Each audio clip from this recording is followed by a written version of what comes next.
هل حصل وسرحت مرة بخيالك وانت بتشرب قهوتك وقاعد في أي 40 حضرته لحد من قرايبك أو حد في دواير معارفك، وسألت نفسك سؤال بريء: هما ليه بيعملوا 40 للميت؟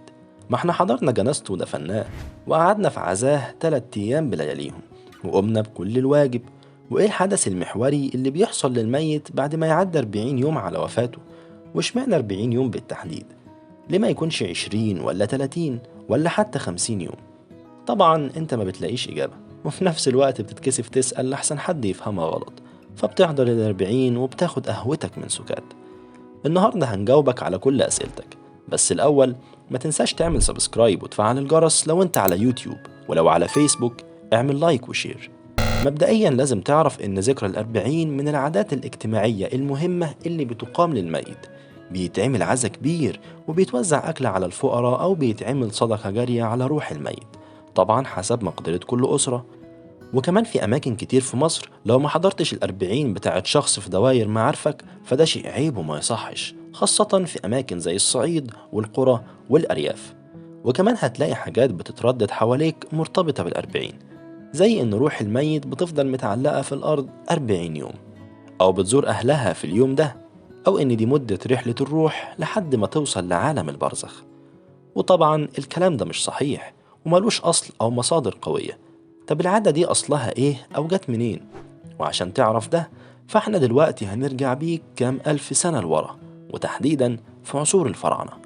المصري القديم كان بيعتقد في البعث بعد الموت، وإن الموت مجرد بوابة للعبور للحياة الأخرى الأبدية اللي هيعيشها. وعشان كده اهتم بكل ما هو متعلق بالموت اهتمام غير عادي، وعلى رأسها تحنيط جثة الميت ومكان دفنه. طبعا مش محتاج أقولك إن الملك خوفو بنى أعظم بناء بشري في التاريخ عشان بس يدفن فيه. المصري القديم كان بيعتقد برضو إن الجسد هيتحد تاني مع الروح بعد الموت، وعشان كده اهتم جدا بالجسد وإنه يفضل محفوظ بشكل كويس. وده اللي خلاهم يلجأوا للتحنيط عشان يحافظوا على الجسد عشان يقدر يستمتع بالحياة الأبدية. وكانت عملية التحنيط بتمر بكذا مرحلة، بس يهمنا أول وأهم مرحلة واللي بيتبني عليها باقي مراحل عملية التحنيط، وهي مرحلة تجفيف الجسم. وكان بيتم في المرحلة دي وضع كميات كبيرة من ملح النطرون على الجسم بشكل مستمر، والملح ده كان متوفر بكثرة في وادي النطرون. وكان الهدف من كل ده هو التخلص من سوائل الجسم وأي أطعمة تناولها الميت قبل وفاته، والمرحلة دي كانت مدتها 40 يوم. وتقدر تشوف المرحلة دي بمثابة فترة وقت مستقطع للجسم، انت مضطر تستناها تخلص عشان الميت يبدأ باقي مراحل رحلته الفعلية للعالم الآخر. وده اللي أكسب أهمية كبيرة لليوم 40 بعد وفاة الميت. طبعا في تفسيرات تانية متداولة وبرضه مرتبطة بالطقوس المصرية القديمة، زي إن دي مدة حساب روح المصري القديم بعد موته، بس ما قدرناش نلاقي مصدر معتمد أو موثوق للتفسير ده. ولأن الحضارة المصرية القديمة استمرت آلاف السنين فكان صعب تغيير العادة دي بسهولة، لكن كانت بتاخد أشكال جديدة عشان تتناسب مع أي تغير كان بيحصل في مصر.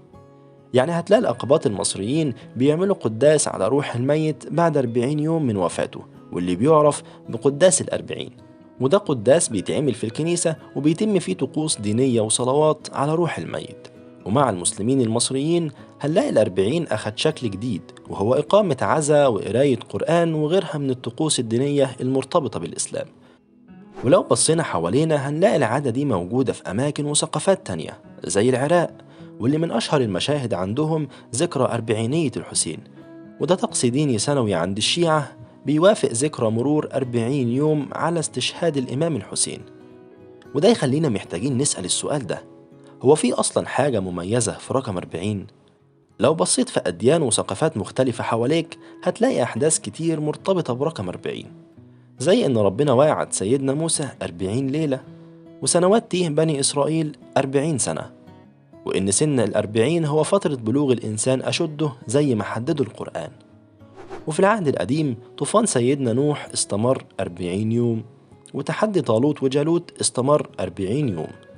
وفي المعتقد المسيحي فالمسيح عليه السلام مكث على الأرض 40 يوم قبل صعوده للسماء. وكمان سن بعثة النبي صلى الله عليه وسلم 40 سنة. فهل فعلا رقم 40 ده رقم مميز ولا دي مجرد صدفة مش أكتر؟